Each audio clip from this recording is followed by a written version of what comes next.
ಇದು ನಮ್ಮ ಅರಸೀಕೆರೆಯ ಮಾಲೇಕಲ್ಲು ವೆಂಕಟೇಶ್ವರ ಸ್ವಾಮಿ ರಥೋತ್ಸವ. ಇದು ಚಿಕ್ತಿರುಪ್ತಿ ಅಂತಲೇ ಪ್ರಸಿದ್ಧಿಯಾಗಿರುವಂಥ ದೇವಸ್ಥಾನ.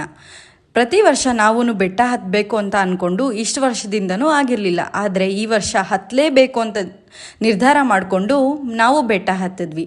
ಬೆಟ್ಟ ಹತ್ತಿದಾಗ ಮೇಲಿಂದ ಅರಸೀಕೆರೆ ನೋಡೋದಕ್ಕೆ ಎಷ್ಟು ಸುಂದರವಾಗಿತ್ತೋ ಅದಕ್ಕಿಂತ ಹೆಚ್ಚು ಸುಂದರವಾಗಿ ಕಾಣಿಸಿದ್ದು ನಮ್ಮ ಮೇಲೆ ಬೆಟ್ಟದ ಮೇಲಿರುವ ವೆಂಕಟೇಶ್ವರ ಸ್ವಾಮಿಯ ಮೂರ್ತಿ.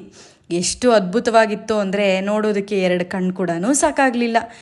ಬೆಟ್ಟದ ಮೇಲಿಂದ ನಮ್ಮ ಅರಸೀಕೆರೆ ನೋಡೋದಕ್ಕಂತೂ ಆಹಾ ಎಷ್ಟು ಸುಂದರವಾಗಿ ಕಾಣಿಸ್ತಾ ಇತ್ತು.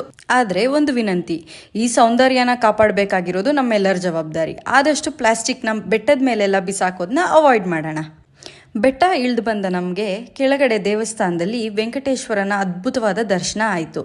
ದೊಡ್ಡ ತಿರುಪತಿಯಲ್ಲಿ ನಾವು ಯಾವ ರೀತಿ ವೆಂಕಟೇಶ್ವರನ ನೋಡ್ಬೋದು, ಇಲ್ಲೂ ಅದೇ ಥರನೇ ನಾವು ನೋಡ್ಬೋದು.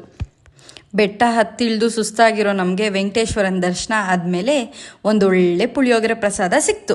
ಪ್ರತಿ ವರ್ಷದಂತೆ ಈ ವರ್ಷನೂ ರಥ ತುಂಬ ಅದ್ಧೂರಿಯಾಗಿ ಸಿದ್ಧತೆಯಾಗಿತ್ತು. ಪ್ರತಿ ವರ್ಷ ಮಳೆ ಬರೋ ಥರ ಈ ವರ್ಷನೂ ರಥ ಎಳೆಯೋ ಟೈಮಲ್ಲಿ ಜೋರಾಗಲ್ದೇ ಇದ್ರೂ ಸ್ವಲ್ಪ ಮಳೆ ಅಂತೂ ಬಂತು. ಎಷ್ಟು ಚೆನ್ನಾಗಿತ್ತು ದೃಶ್ಯ. ನೋಡೋಣ ಬನ್ನಿ ನಮ್ಮ ಈ ಅರಸೀಕೆರೆ ಮಾಲೇಕಲ್ಲು ಬೆಟ್ಟದ ಜಾತ್ರೆ.